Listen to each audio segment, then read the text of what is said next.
the Institute isn't just a rehash of the Enclave. The Institute seems very interesting and feels like they could be the misunderstood boogeymen if it wasn't for the fact that they just act evil for no apparent reason. Kidnapping people, replacing people.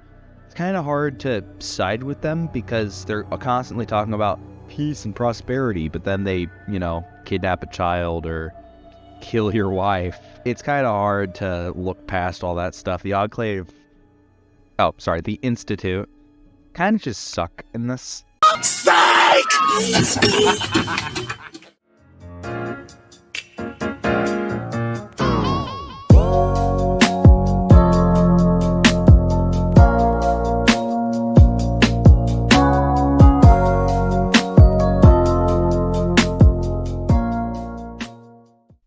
Hey everyone, it's your friendly neighborhood, slightly confused Fallout enthusiast, Akimli. Today I've got something I gotta admit. I may or may not have thought the wrong thing about the Institute. I was talking in my comments for the good, the bad, and the ugly Fallout video, I think I was talking in the community tab for my Fallout video, and someone managed to convince me that the Institute is actually a lot more in-depth than I thought. So let's finally put this together and see if the Institute is really worth our time, because I'm not just going to make a video and then not cover something I may or may not have gotten wrong. My perception of the Institute as a bad faction in Fallout 4 stemmed from initial impressions shaped by their secretive nature, seemingly malicious actions, which they definitely do a lot of malicious stuff, and the contrast with the easier to explain factions in Fallout 4. However, let's just take a step away from those initial thoughts and just look at the Institute from a blank canvas. From the average Wastelander, obviously the Institute is the bad guy. You don't know much about them, they're killing your friends, and they are replacing people. Now, this is a faction I'm down for as a bad guy, but halfway through the story you realize that the Institute is led by Shaun, who is the son you've been looking for. And he tries to explain that the Institute are good guys, and he wants you to join them. I never really accepted this, or understood it. I really like the Institute as bad guys, because they're really good at it. But it never really made sense why they did all these horrible things, and then just tried to be the good guys. It would make sense if, they were bad guys and they wanted the main character to join them. They acknowledge they're bad guys, however, they still want the main character to join them, which would lead to... I feel like the son, Shaun, would be the focal point of that, and there could maybe be a quest or something where you have to talk him out of it, or join him because it's what you want to do, because you know that they're the bad guys. I just never really understood why they tried to seem like the good guys and try and seem like they're all goody two-shoes. So I pretty much just lump them into factions that don't really make any sense because of that. Why is Shaun talking about peace and happy times, yet he invented the super mutants in the Commonwealth?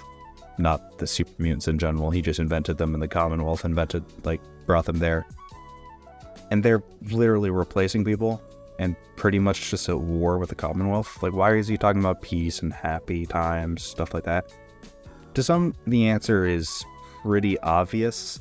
For those who also used to agree that the Institute is bad, like me, let me tell you why it's not because of bad writing, it's just because of a pretty obvious answer. And that answer is pretty simple. The Institute feels that they are superior to all other life on the surface. They literally just have an enclave ideology. Sure, they initially tried being buddy-buddy with the surface, but after that didn't work out, they were perfectly fine sticking to themselves and using the surface as a way to get materials and further their own means. One big question I always had was how the Institute feels they are bettering humanity when they are pretty much just fucking everything up on the surface. Well, now I know the answer. They view themselves as the future for humanity, and everyone else is expendable, if not a threat to the future of humanity in their eyes. The Railroad shouldn't be worried about synth suffrage. They should just be worried about the fact that the Institute is borderline insane and also might be going on a killing spree at some point. But I guess it has its own twisted way of being good. I mean, they are bringing advancements to humanity, and they are inventing new technologies, things like that. So, I guess kinda, yeah, they are being good in one way. Another issue I had was super mutants. I thought that making super mutants to just send them out to the wasteland was an intentionally horrible thing to do. But it's actually worse than that. They just don't care. They tested on random people with FEV and then dumped them into the Commonwealth because, let's see what they do. They basically just created a group of monsters, and they just feel indifferent to it, to all that pain and suffering they're creating in the Commonwealth. Which, now that I completely understand why, it makes me actually kind of like the Institute a lot more, because now I see them not as a badly written faction. I see them as terrifying because they're so indifferent. They see themselves as superior, and in a weird way, I can also see why certain people like the Institute as well. I mean, other than their really cool sci-fi aesthetic, I can see that people like them because, well, they view themselves as the future of humanity, and you can definitely put yourself in those shoes and see yourself as the future of humanity, regardless of what horrible actions they've committed. But now that I understand what the stance of the Institute really is, I can say without a doubt that the Institute may just be some evil people, but they are not a badly written faction. Siding with them really just comes down to if you believe in your son and believe that even if they have committed horrible things overall, they are the best choice for humanity and their technology makes them worth it. Or maybe their actions are irredeemable and whatever faction you were with before is a better choice than the Institute.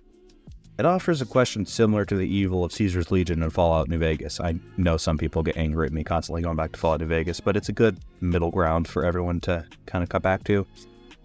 Is saving the future of the wasteland worth committing horrible acts, or should these acts be punished by a different faction that the player chooses?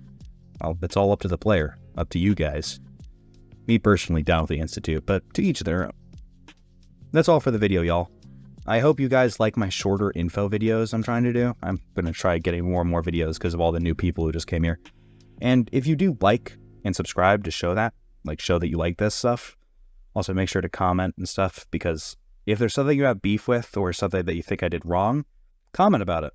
Take it seriously and talk about it. I mean, there's a guy, J-Ello, I believe that's how you say his name. He's the guy who inspired this entire video, so thank you, J-Ello, for inspiring me to take another look at the Institute. But anyways, that's all from me, everyone. I will see you later.